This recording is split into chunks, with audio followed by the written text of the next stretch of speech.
Chairman, we're not talking about somebody from China at a low level. The vice chairman of China came out that he wants to see a deal made. He wants it to be made under calm conditions, using the word calm. I agree with him on that. And China has taken a very hard hit over the last number of months. You know, they've lost 3 million jobs. It'll soon be much more than 3 million jobs.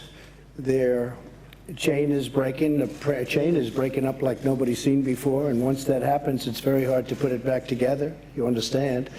I think they very much want to make a deal. And the longer they wait, the harder it is to put it back, if it can be put back at all. So I believe they want to do a deal. The tariffs have hit them very hard. In a fairly short period of time, the United States will have collected over $100 billion in tariffs. And I say it again, the media failed to acknowledge it. But if you look at the goods coming in from China, we're talking about China, not other countries. If you look at the goods, they have a power that others don't have. But that power is only good for so long.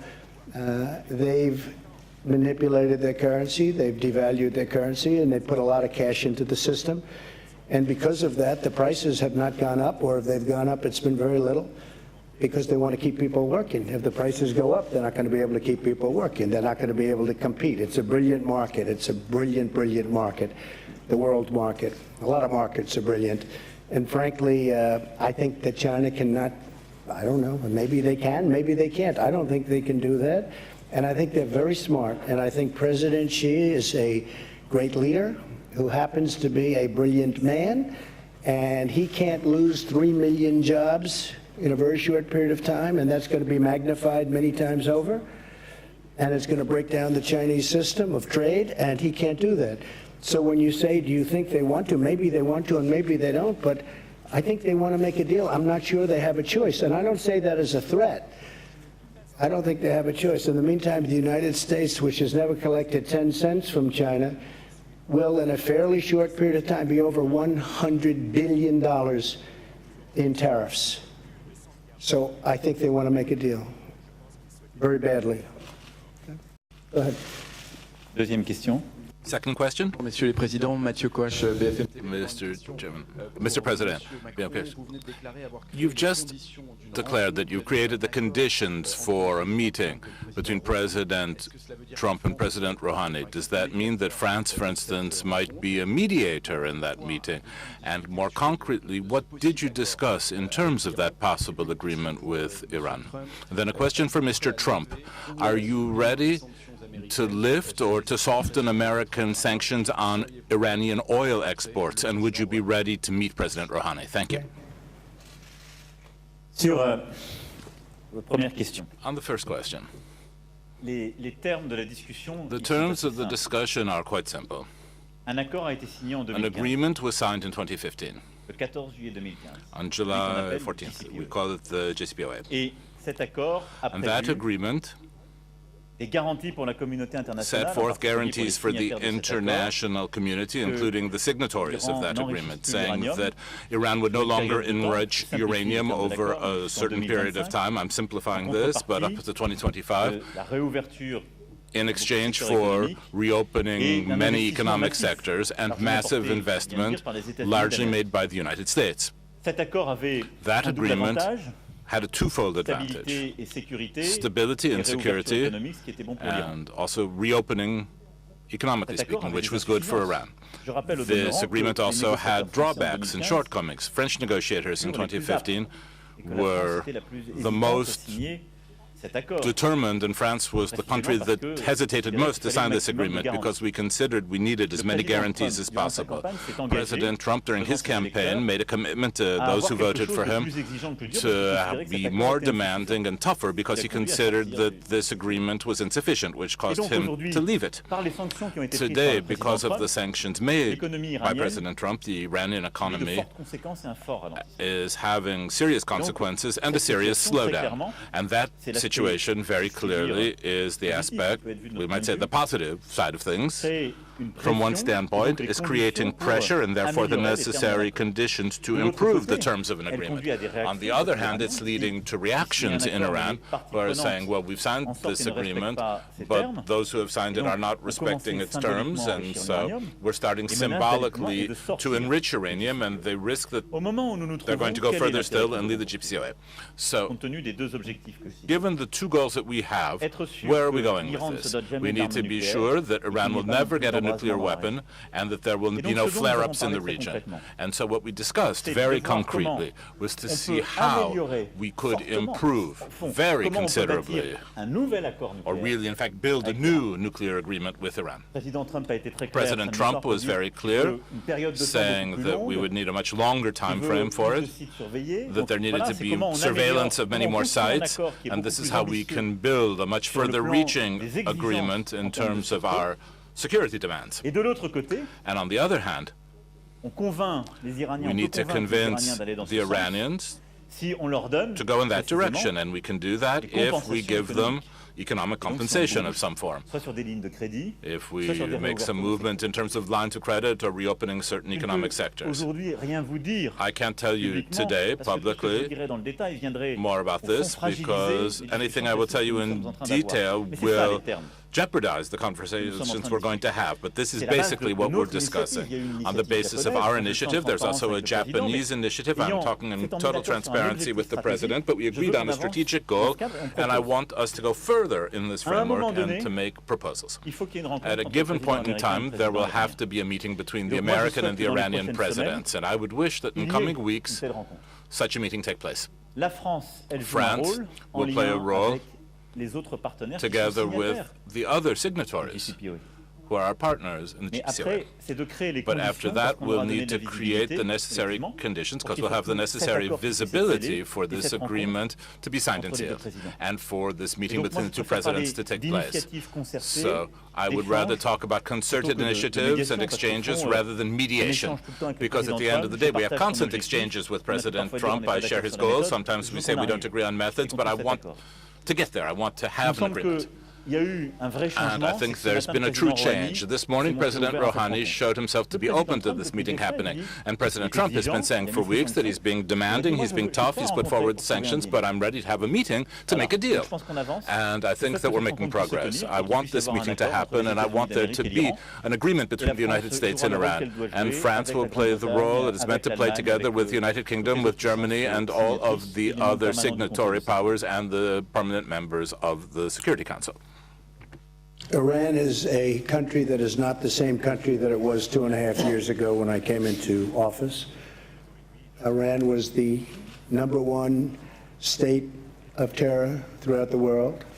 There were 18 sites of confliction in my first week when I spoke with the folks at the Pentagon, including lots of generals and lots of other military experts. 18 sites of confliction, meaning 18 sites of big problems. Every one of them was backed by Iran, or in some cases actually using Iranian soldiers, but at a minimum Iranian wealth, much of it given in the ridiculous deal where they were given $150 billion plus $1.8 billion in cash, and they used that money for some bad purposes. With that being said, I think that Iran is a country of tremendous potential.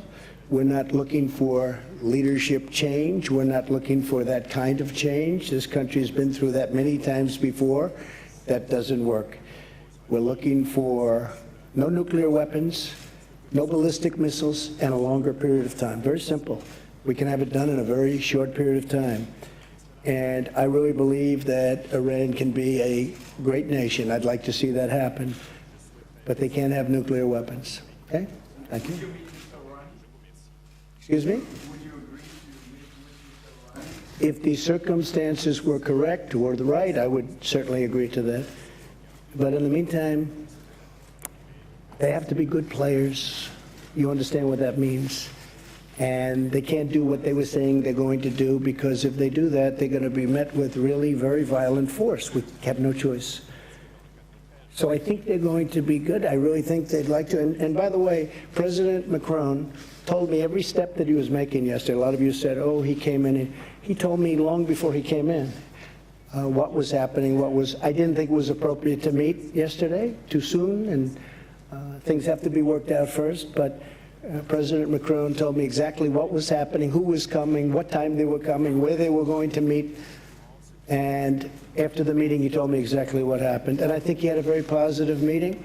Prime Minister Abe of Japan, also a large purchaser of oil from Iran, he was also very much involved, and look, he knows everybody there, so he was a very, very positive force. But I have to tell you, the president's done an excellent job, and we're going to see how it all turns out. Maybe it works, maybe it doesn't. I say it all the time about everything. Maybe it works, and maybe it doesn't. But I'll tell you what, we made a ridiculous deal. We gave him $150 billion, gave him $1.8 billion, and we got nothing. We got nothing. And by the way, that agreement was so short-term that it expires in a very short period of time. With a country, you don't make a deal that short. Countries last for long times, and you don't do short-term deals, especially when you're paying that kind of money. So I have good feelings about Iran. I have good feelings. I know many Iranians living in New York City. I have many friends from Iran. They're incredible people, incredible people. So the last thing I'd like to see is a big problem, but we have to do what we have to do. Okay? Go ahead, please. No, you first. Go ahead. No, go ahead. Yes. Thank you. President Macron, did you seek President Trump's permission before you invited Foreign Minister Zarif, or did you simply inform him that he was coming? Thanks for this very precise question. But to be very clear, and we are part of the JCPOA. We decided to remain as this deal. So we are very much interested by the situation as a sovereign country. That's why we want the different parties to move. On the other side, as President Trump made it very clear over the summer, we never spoke on behalf of other countries. We just tested some solutions and to see if we can find an agreement with different countries. So we took an initiative this summer to make a proposal, a technical one. I got a reaction from Iran through President Zarif's visit on Friday morning in Paris. After the discussion we had at the G7 dinner on Saturday evening, I thought that it was very clear about where we can go together. So the day after, I decided to invite, as friends, Minister Zarif. So I informed, before making it, I informed President Trump that it was my idea not to involve the United States, not to say this is on behalf of you, of everybody, but to say, as friends, I think it would be a good idea to ask him to go back and try to negotiate something separately. So I did it on my own. I informed, before making it, President Trump. He was informed at each minute about the situation, sorry. And the idea for me was, in case of structural move and important move and appropriate solutions, perhaps to have meetings between ministers, not at President Trump's level, because President Trump's level is President Rouhani. So this is my precise answer. This is a French initiative, but made by a clear information of the US President before, information as well of the three Europeans, and each time I inform President Trump in order to monitor the situation and to appreciate together if something more was adapted. I have to say the JCPOA was a bad deal, should not have been entered into. A lot of things could have happened that would have been much different. They're allowed to test ballistic missiles. You're not allowed to go to various sites to check. And some of those sites are the most obvious sites for the creation or the making of nuclear weapons. And those things have to be changed, and other things have to be changed. And I will tell you, I have very good feelings about it. I think that we're going to do something. It may not be immediately, but I think ultimately we're going to do something. As I said, Iran is a much different country than it was 2.5 years ago. And we can get that back, and I'd encourage it. I actually had friends years ago, many years ago, they were in the real estate business, and they were in Iran, and they were building houses and building housing and building office buildings and apartment houses, and they did very well. They made a lot of money, and to this day, they're not exactly the youngest developers anymore, but I tell you, they were young when they went over there. They made a lot of money, and they loved the people, and they loved what was going on. And it's a country with tremendous potential.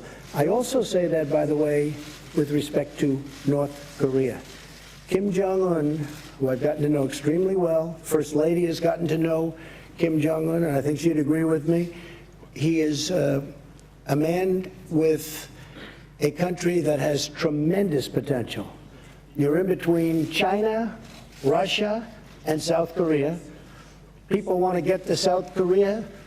They got to get there somehow, and if they're going to do anything other than essentially fly, they want to go through. So railroads and everything else, so many things want to happen there. I think that North Korea has tremendous economic potential, and I think that Kim Jong-un sees that. He would be the leader, and I think he sees the tremendous potential that it's got.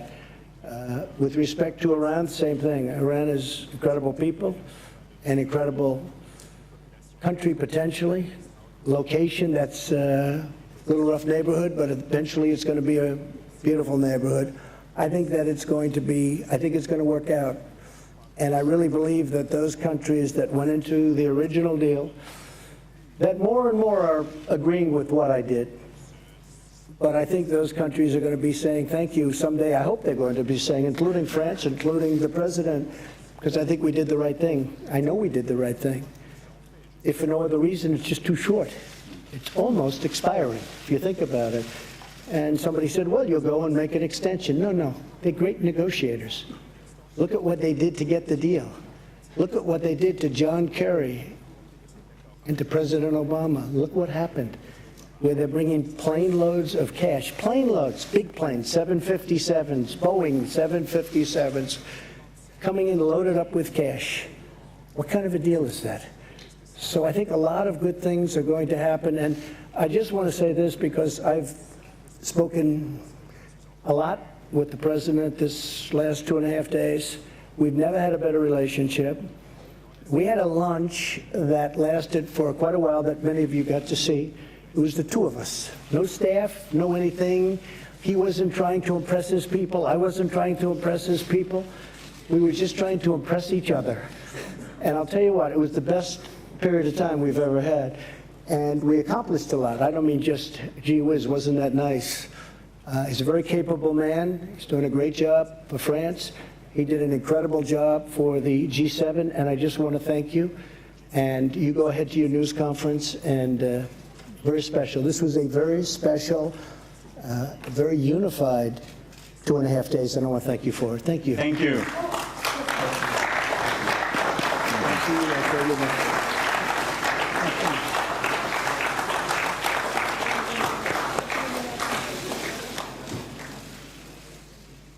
Thank you, my friend. Thank you. I will leave the floor and the press conference to President Trump, and I will wait for the end of your own press conference. Voilà, finalement. Je ferai une conférence de presse. Je vous laisse la poser au président. Allez-y. I don't want to give anything away, but we saw your wife, the First Lady, drink a glass of French wine yesterday. So can you perhaps give up on your threat to put sanctions on French wine? Because if we've understood correctly, you have arrived at an agreement on taxing digital firms. Could you confirm that there has been an agreement between you and France on taxing digital firms? I can confirm that the First Lady loved your French wine, okay? All right? She loved your French wine. So thank you very much. That's fine. You go ahead. Thank you.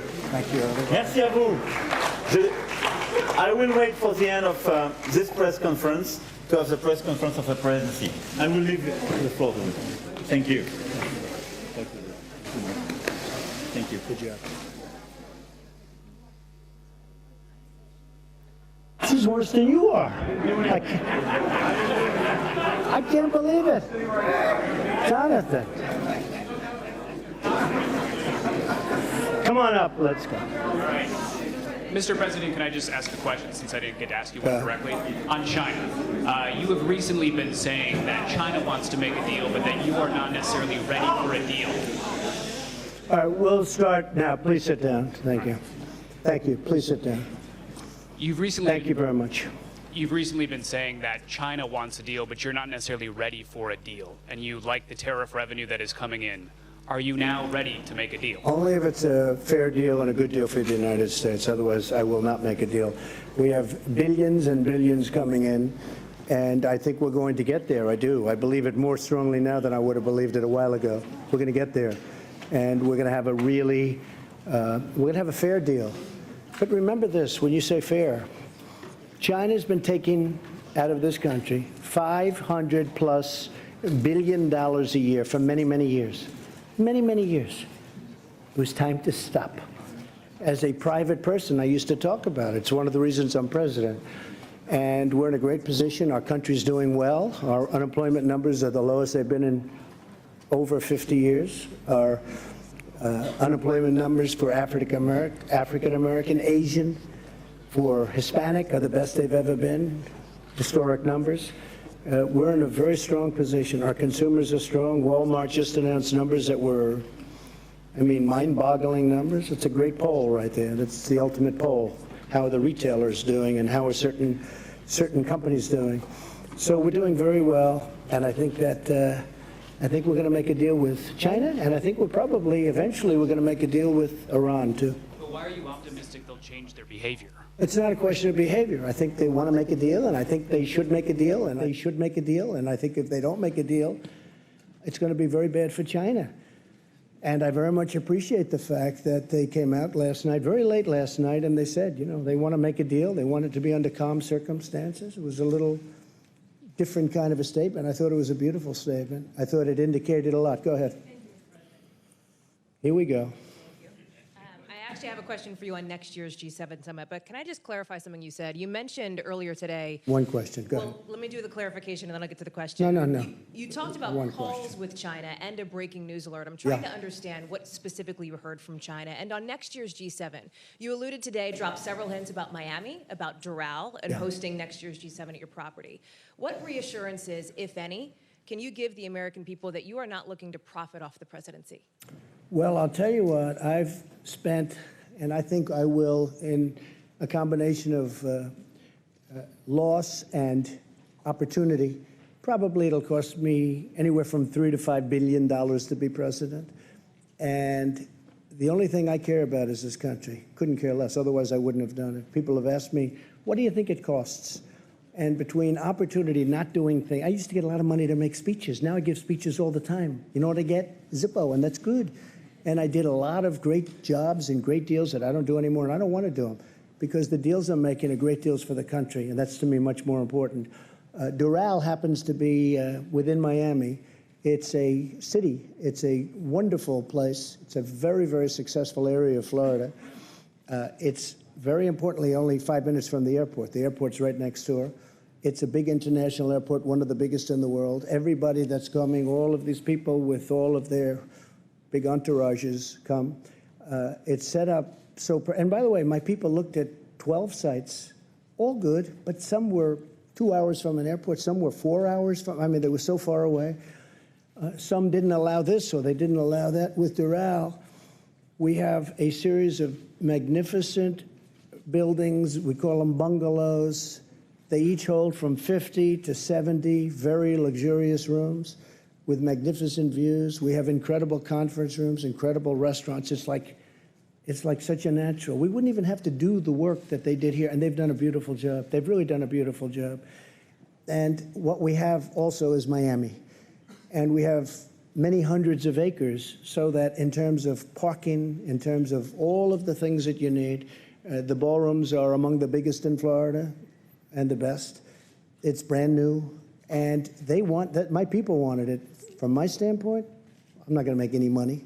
In my opinion, I'm not going to make any money. I don't want to make money. I don't care about making money. If I wanted to make money, I wouldn't worry about $3 billion to $5 billion, because that's what, I mean, at some point I'm going to detail that, and we'll show. But I think it's just a great place to be. I think having it in Miami is fantastic, really fantastic. Having it at that particular place because of the way it's set up. Each country can have their own villa or their own bungalow. And the bungalows, when I say, they have a lot of units in them. So I think it just works out well. And when my people came back, they took tours. They went to different places. I won't mention places, but you'll have a list because they're going to give a presentation on it fairly soon. They went to places all over the country.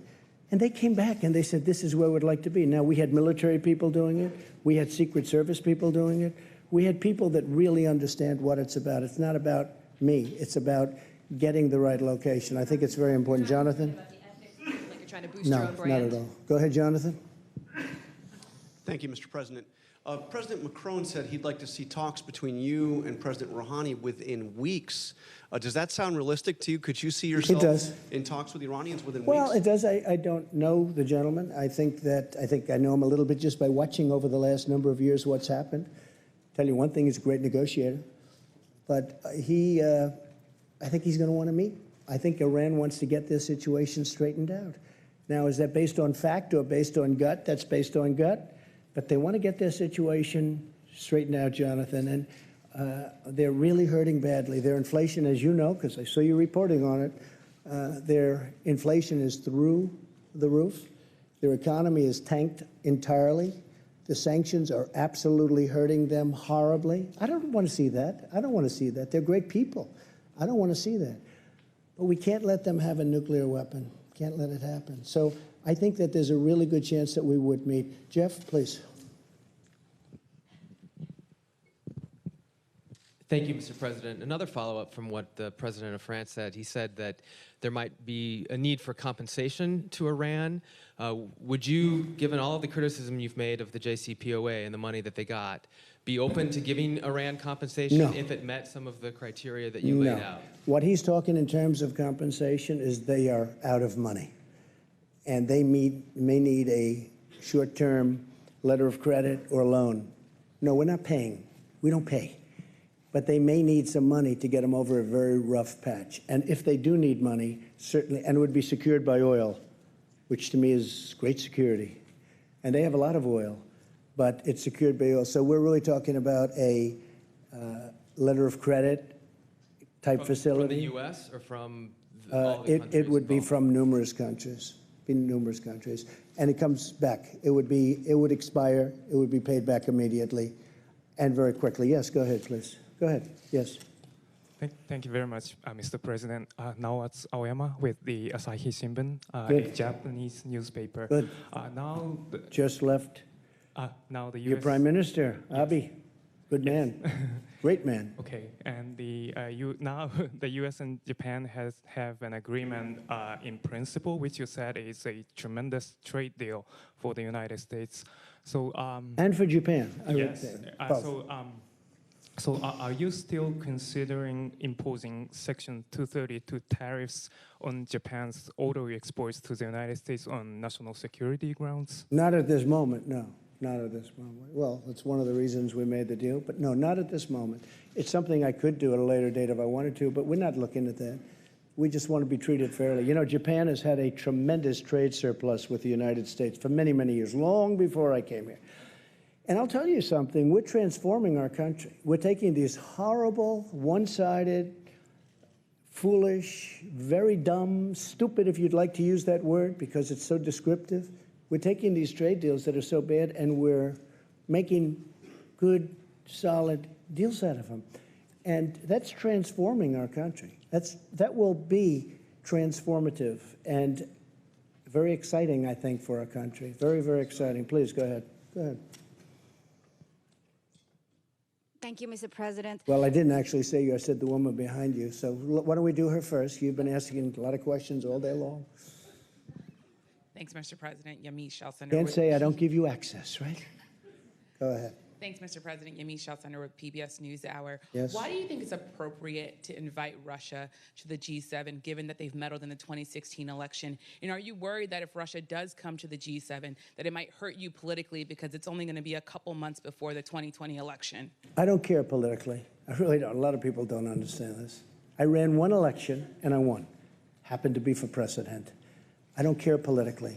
I'm going to run another election. I think I'm winning based on polls that we see. Whether I win or not, I have to do the right thing. So I don't do things for political reasons. Is it good? Probably not. Maybe it is. I mean, a lot of people are smart. A lot of people say having Russia, which is a power, having them inside the room is better than having them outside the room. By the way, there were numerous people during the G7 that felt that way. And we didn't take a vote or anything, but we did discuss it. My inclination is to say, yes, they should be in. They were, really, it was a President Obama. I'm not blaming him, but a lot of bad things happened with President Putin and President Obama. One of the things that happened was, as you know, what happened with a very big area, a very, very big and important area in the Middle East where the red line was drawn, and then President Obama decided that he was not going to do anything about it. You can't draw red lines in the sand. You just can't do it. And the other was in Ukraine, having to do with a certain section of Ukraine that you know very well, where it was sort of taken away from President Obama. Not taken away from President Trump, taken away from President Obama. President Obama was not happy that this happened because it was embarrassing to him, right? It was very embarrassing to him. And he wanted Russia to be out of what was called the G8. And that was his determination. He was outsmarted by Putin. He was outsmarted. President Putin outsmarted President Obama. Wait a minute. And I can understand how President Obama would feel. He wasn't happy, and they're not in for that reason. Now, I'm only thinking about the world, and I'm thinking about this country in terms of the G7, whether it's G7, G8. I think it would be better to have Russia inside the tent than outside the tent. Do we live either way? Yes, we live either way. Is it politically popular for me to say that? Possibly not. I think a lot of people would agree with me, frankly, but possibly not. I do nothing for politics. I know a lot of you aren't going to, you're going to smile at that. I do nothing for politics. I do what's right. And people like what I do. But I just do what's right. If I wanted to go strictly by politics, I'd probably poll that, and possibly I'd say, oh, gee, I don't want Russia in. But I really think it's good for security of the world. It's good for the economics of the world. Remember, they're building a big pipeline in Europe, going right up to Germany. And I said to Angela, who I had a great relationship, but I said, you know, you pay Russia billions of dollars, and then we defend you from Russia. And I say, how does that work? Misleading statement that Russia outsmarted President Obama. Well, he did. Other countries have said that the reason why Russia was kicked out was very clearly because they annexed Crimea. Why keep repeating what some people would see as a clear lie? Well, it was annexed during I know you like President Obama, but it was annexed during President Obama's term. If it was annexed during my term, I'd say, sorry, folks, I made a mistake, or sorry, folks. President Obama was helping Ukraine. Crimea was annexed during his term. Now, it's a very big area, very important area. Russia has its submarine. That's where they do their submarine work, and that's where they dock large and powerful submarines, but not as powerful as ours and not as large as ours. But they have their submarines. And President Obama was pure and simply outsmarted. They took Crimea during his term. That was not a good thing. It could have been stopped. Could have been stopped with the right whatever. It could have been stopped. But President Obama was unable to stop it, and it's too bad. Go ahead.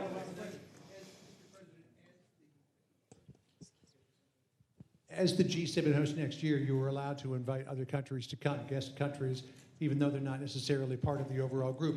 Would you consider inviting Vladimir Putin under those circumstances? I don't know that he'd accept. Those are tough circumstances. He was a part of G8, and all of a sudden, he's not out or he's not in. So I think, John, actually, that's a pretty tough thing for him. You know, he's a proud person. Would I invite him? I would certainly invite him. Whether or not he could come psychologically, I think that's a tough thing for him to do. You have a G8, now it's a G7, and you invite the person that was thrown out really by President Obama, and really because he got outsmarted. President Obama, pure and simple. And don't forget, it was not just Crimea. It was the red line in the sand. And Obama said, never violate the red line in the sand. And then they went ahead and they killed many children with gas. It was terrible. and he did nothing about it. I did, but I was there years later. I did something about it, but I was there late. Go ahead.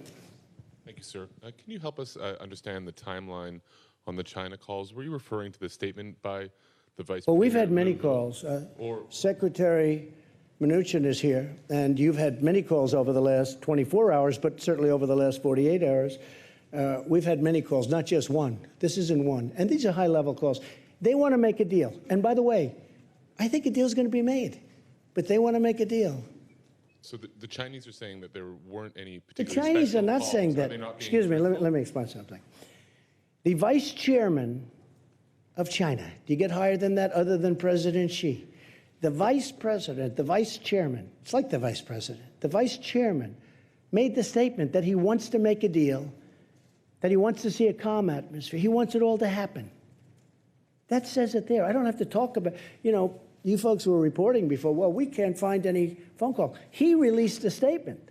I didn't release it. He released a statement.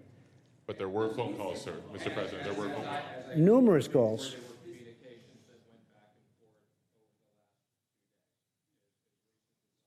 And not only with Steve, there were calls with other people, too. Just so you understand, China wants to make a deal. Now, whether or not we make a deal, it's got to be a great deal for us. And I told this to President Xi, who I really respect. I really do. I have great respect, and I like him, too. He's a tough guy. But I have a lot of feeling for President Xi. He's very outstanding in so many ways. But I told him very strongly, I said, look, you're starting up here, and you're making $500 billion a year and stealing our intellectual property. We're down on the floor, lower than the floor. You can't make a 50-50 deal. This has to be a deal that's better for us. And if it's not better, let's not do business together. I don't want to do business. Forget about tariffs for a second. We're taking in tremendous amounts of money. Forget that. I don't want to do business. Now, when I raise and he raises, I raise and he raises, we can never catch up. We have to balance our trading relationship, at least to an extent. And they were unwilling to do that. And we'll never have a deal if that happens, but it's going to happen because they have to have a deal. And as far as phone calls are concerned, Secretary of the Treasury and other people have been receiving many calls, not receiving, back and forth, many calls. China wants to make a deal, and if we can, we will make a deal. We'll see. Go ahead. Mr. President, if I could ask you a little bit about your China strategy. Yeah. President Macron talked a little bit about instability and the worry in the markets and around the globe about instability. One of the things that comes from, as you talk to people, You're talking about global economic instability? Right. I don't consider it one of the instability, things but that it that's comes from is the back and forth and the changing statements from yourself. So that sorry, it's the way I negotiate. So my question is that a strategy? Is it a strategy to call President Xi an enemy one day and then say that relations are very good the next day, and then it's gone back. It's the way I negotiate. It's done very well for me over the years, and it's doing even better for the country. Could I think, you talk a little bit about and I why do it think, works, and I do think that. Look, here's the story. I have people say, "Oh, just make a deal, make a deal." They don't have the guts, and they don't have the wisdom to know that you can't continue to go on where a country is taking 500 billion, not million, 500 billion with a B, out every single year. $500 billion. You just can't do that. Somebody had to do this. This should have been done by President Obama. It should have been done, and Biden, Sleepy Joe. It should have been done by other people. It should have been done by Bush. It should have been done by Clinton. Double Bush. It should have been done. I'm doing it. Let me tell you something else. North Korea should have been done a long time ago. I'm doing it. I'm doing a lot of things that I shouldn't have to be doing. Please. Go ahead, please.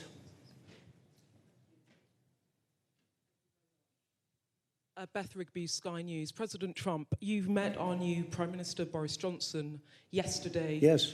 You said he was the right man for the job on Brexit. I believe that. Do you think Theresa May was the wrong woman? And do you think that Boris Johnson can actually get a deal with the EU before October the 31st? Well, Theresa was unable to do the deal. I gave her my ideas as to doing the deal very early on, and you possibly know what they are, but I would have done that. She chose to do it her way, and that didn't work out so well. I think she's a very, very good person and a good woman, and I really believe that Boris Johnson will be a great prime minister. You know, we like each other, and we had a great 2.5 days. I've been waiting for him to be prime minister for about 6 years. I told him, what took you so long? I think he's going to be a great prime minister, and especially after spending a lot of intense time with him over the last couple of days. He's very smart, and he's very strong, and he's very enthusiastic. And you know what else? He loves your country. He really loves your country. That came out maybe more than anything else. Yeah, please. Vicky Young, BBC News. President Trump, Boris Johnson is very keen on a trade deal with the USA. You sound keen on it too. Some of his critics, though, are worried that you're going to do over the UK in that deal to protect American I love interests. the UK. I own great property in the UK. I love the UK. I have no idea how my property is doing because I don't care. But I own Turnberry, and I own in Aberdeen, and I own in Ireland, as you know, Doonbeg, and great stuff. And I'll be honest with you, I think he's going to just do a great job as prime minister. You know, it takes a lot. It's so many different elements to being a great prime minister. And you needed him. I just think his time is right. This is the right time for Boris. This is the right time for Boris. Yeah, please, go ahead. Go ahead, right here. Say who you're with, please. Robert Peston from ITV in the UK as well. You've obviously had a good few days with President Macron, who you appear to be doing business with, to use your favourite expression. After Brexit, who do you think will be your more important relationship? President Macron, France and the EU, or Boris Johnson, Prime Minister of the United Kingdom? I think we're going to have just, look, France is a great nation. It's being run. A lot of things are happening. You know, it's not easy what he's doing. He's changing certain ways. It's a very hard thing to do. I won't get into it. I'm going to let him sell his ideas, but a lot of people don't disagree with his ideas. But it's a very hard thing to do. If you're a great citizen of France, you love your country, but you want to do the way you've been doing it for a long time. But maybe that's not working, and maybe they have to do what he has to do. I think he's going to do a fantastic job, but it's very tough for him. I know how tough it is for him. He's been having a hard time, and nobody would have an easy time. But I do believe he's doing the right thing.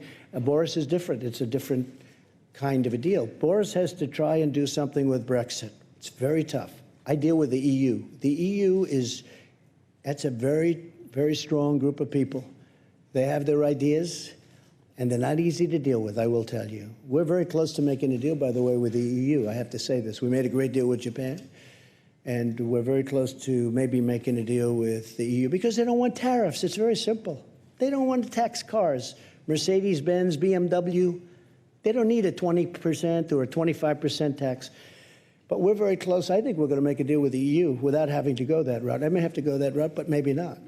We're going to have a deal, a really fair deal, but the EU is another one. We've been losing $180 billion a year for many years. That's a lot of money. How much can you take out of the piggy bank, right? But which alliance will be more important, with the EU or with Britain? Both. I don't want to say which. Look, I think we have been with, I guess it would start off by saying England, right? You know, I asked Boris, where's England? What's happening with England? They don't use it too much anymore. We talked about it. It was very interesting. But the United Kingdom is a great, incredible place. It's an incredible nation. And it's, you know, been one of our tremendous allies. And another one happens to be Australia. He was here also, Scott. He is fantastic. In fact, we're honoring him in Australia at the White House in a very short period of time. But I think that, excuse me? Will you visit Australia? At some point I will, yeah. At some point I will. Also Germany. Angela asked me to visit Germany. We're going to be doing that too. So I just think they're very different. And they're going to be going at it for a little while, but ultimately probably it works out. They may have to get out. They may not make a deal. The European Union is very tough to make deals with. Very, very tough. Just ask Theresa May. Thank you, Mr. President. Zeke Miller with the Associated Press. I was hoping you could clarify. Last year, you left this summit in Canada feuding with the summit host. This year, things seem to be a little bit different. You're talking about unity, had a hug with President Macron on the stage. What is different? And also, as President Macron said, he's passing you the baton now of leading this multilateral institution. You ran on the platform of America First. What is your now that you have a mandate for the international community, what are you going to do with it? Well, we actually had a very good meeting. I had it out with one or two people where we disagreed in terms of concept, but we actually had a pretty good meeting last year. I would say that this was a big step above in terms of unity, in terms of agreement. We have really great agreement on a lot of very important subjects. But last year was good also. I mean, last year was good also. I think last year might have been a little bit underrated. You know, go ahead, and please. In terms of the G7 presidency, what do you want to do with it? What's your agenda? Oh, we're going to do something hopefully special. We're going to build on what we have now. We built on something really good. We're going to be going in with some great unity. We really did. If there was any word for this particular meeting of 7 very important countries, it was unity. I think most important of all, we got along great. We got along great. Go ahead. Thank you very much, Mr. President. I'm Qing Yichang with Shanghai Media Group. You just mentioned that Chinese Vice Premier Liu He said China is willing to resolve this issue through calm negotiations. No, I didn't say it. He did. Yes. Yeah. And will the U.S. negotiate in the same manner? Yes. And also, so the other issue, the other question. That was an easy answer. So the U.S. will negotiate in the same manner with Absolutely. Great respect for China, great respect for the leadership of China. Absolutely. And also the other question is that you say you definitely will invite Putin to join next year's summit. I haven't said that, but I think that having President Putin in what was the G8, he was a member of the G8, and I heard he was a good member of the G8. Having him in, I think, is more of an advantage. I think it's a positive for the world. I think it's a positive for Russia. I think it's a big positive for Russia.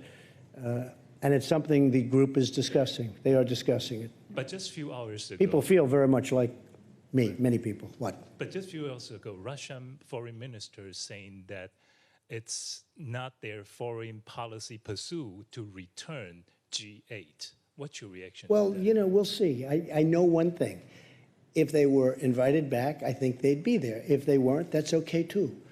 I just think they'd be better inside than outside. I mean, as I said before, I really do. I think they'd be an asset. I think it would be a good thing. You know, some of the things, we were going in the room, and yesterday in particular, we were discussing 4 or 5 matters, and Russia was literally involved in all of those 4 or 5 matters. And a few of the people looked up and said, you know, why aren't they here talking to us about it? What are we going to do now, go home? Take it easy for a day, although I'm not doing that. I don't take it easy. But what do we're going to go home and start calling them at the end of the week and say, hey, how about this? Could have been in the room. We had numerous things that we were discussing, right? Numerous. We had a lot of things that we were discussing. And it would have been very easy if Russia was in the room. If he was in the room, we could have solved those things. Now they're just in limbo. But I have to say, with all of that, very little in limbo. But somebody will speak to him about some things, and frankly, they're not very complicated. But it would be easier if they were in the room. Thank you so much. Josh, go ahead. Josh. Mr. President, there was a significant talk at the summit about climate change. I know in the past you've harbored some skepticism of science and climate change. What do you think the world should be doing about climate change, and do you still harbor that skepticism? I feel that the United States has tremendous wealth. The wealth is under its feet. I've made that wealth come alive. We will soon be exporting. In fact, we're actually doing it now, exporting. But we are now the #1 energy producer in the world, and soon it will be by far, with a couple of pipelines that have not been able to get approved for many, many years. It'll have a huge impact. I was able to get ANWR in Alaska, could be the largest site in the world for oil and gas. I was able to get ANWR approved. Ronald Reagan wasn't able to do it. Nobody was able to do it. They've been trying to do it since before Ronald Reagan. I got it approved. We're the #1 energy producer in the world. Soon it will be by far the #1. It's tremendous wealth. And LNG is being sought after all over Europe and all over the world, and we have more of it than anybody else. And I'm not going to lose that wealth. I'm not going to lose it on dreams, on windmills, which, frankly, aren't working too well. I'm not going to lose it. So, Josh, in a nutshell, I want the cleanest water on earth.